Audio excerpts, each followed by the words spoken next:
L'amante de mon meilleur ami ne sait pas qu'il est en réalité fauché. La réaction de ma femme à toute cette situation m'a vraiment démoralisé.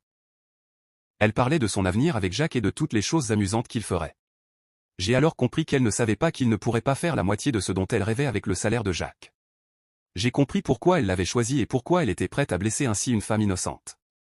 Elle avait appris à connaître le Jacques qui vivait dans des hôtels de luxe et conduisait une voiture chic. Lorsque je lui ai demandé quelles étaient leurs conditions de vie, Max a dit que Jacques vivait temporairement dans un studio en attendant que le divorce soit réglé. Max parlait de ce qu'elle ferait de leur maison, de rénovation et de redécoration. L'appartement qu'Anna avait acheté pour sa famille avec son argent durement gagné.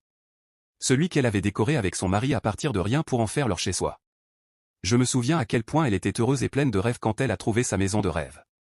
Entendre Max là, parler de la manière dont elle utiliserait l'argent qu'elle n'avait jamais gagné pour redécorer une maison à laquelle elle n'avait aucun droit. Se moquer du goût et du style d'une autre femme. Cela m'a fait verser des